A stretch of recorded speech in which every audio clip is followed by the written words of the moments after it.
Well, you want to be able to provide different pricing based on who's ordering the product. If it's a distributor, it might be different pricing than if it's one of your customers. Louis-Nicolas, in your own words, what is B2B commerce and what kind of businesses use it? Sure. So B2B Commerce is basically Salesforce e-commerce tool specifically designed for B2B businesses. And it can be applied to many different types of industries and many types of companies. The ones I'll focus on today is really manufacturers and distributors.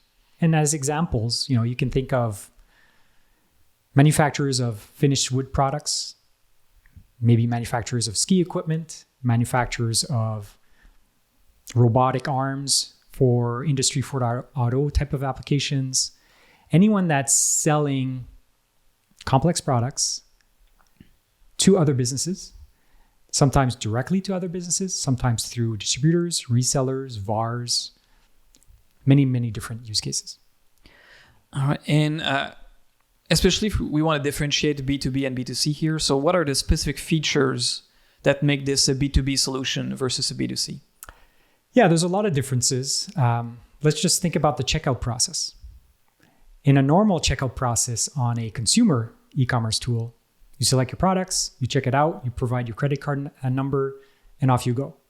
In a business world, well, you want to have, pre-contracts with your customers. You already have their set pricing. You have a credit limit in place.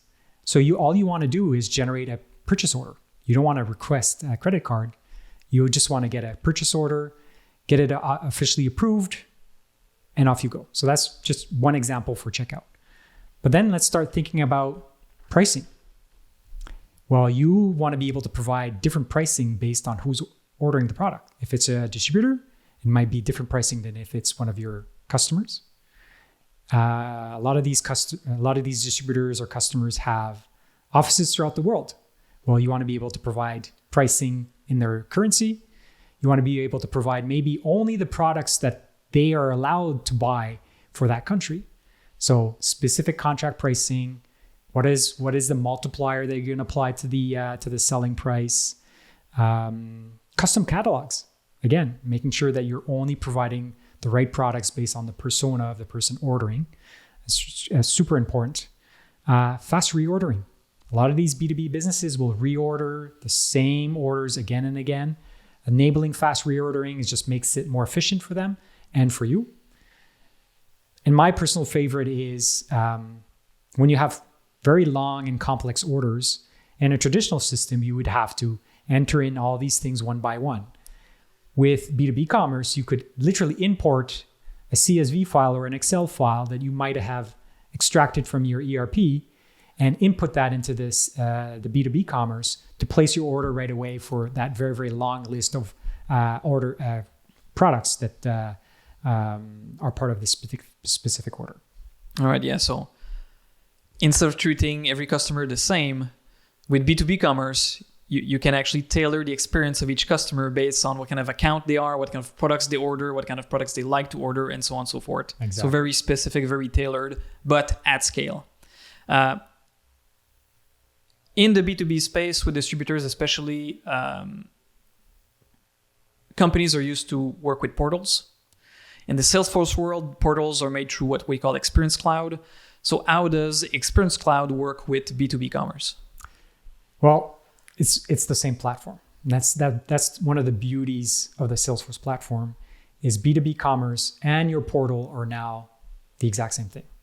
So your business customers are logging in one platform where they can place their orders on the B2B piece or submit cases, grab marketing collateral, upload their latest pricing, or upload the latest product catalogs, maybe submit RMAs. Again, the idea of having a single area where they can interact with your business instead of having multiple systems. Mm-hmm. And since we're focused on manufacturing, I'm not sure if you touched on it, but so the ERP is a key piece of any backbone of manufacturing companies.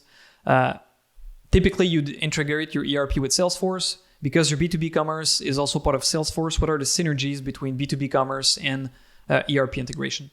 Yeah, well, the big advantage is you're now enabling your business to share information to your B2B customers. So inventory levels. As one of your customers, they want to log into the B2B Commerce. They want to see, do you have any inventory of this particular product? How long will it take for this product to arrive at their docks, et cetera, et cetera. So sharing and enabling this information makes your business so much more efficient. All right. And so if we tie all the pieces together, so in a, I would say, ideal setup or up-to-date setup, you have your Salesforce CRM integrated to your ERP. Within your Salesforce platform, you have your Experience Cloud portal, nested under which there is your B2B Commerce. What's the overall value of making that effort to get that stack, right? What's the overall benefit? What are the tangibles and intangibles that you get from creating that experience? Well, to me, it's two things: customer experience and sales efficiency. So from customer experience perspective, your B2B customers are expecting that same digital experience that they have as consumers when they're ordering stuff online, when they want to order stuff as well for their businesses. So that customer experience is key. This is what everyone's now expecting. Sales efficiency. Instead of having your sales team being order takers, you're now freeing up their time because all these orders can now be placed online automatically through the self-service portal. And your sales team can now have a lot more free time to have more meaningful discussions with your customers, planning for the future, cross-selling, upselling, et cetera, et cetera. So that sales efficiency piece is what will allow your business to scale a lot faster. Yeah. And even beyond freeing up time for value-added work for your sales team, it's also enabling your customers to just get what they want much faster because they don't have to pick up the phone every time. They can go in, see inventory, do fast reordering, fast ordering, and so on and so forth. So it's on both sides. It's making your sales team productive, but also you're actually making your own customers more productive in ordering your products. Yeah, just making it easy to do business with you, simplifying and digitizing the whole process. That's key now in 2022. All right, thanks, Louis.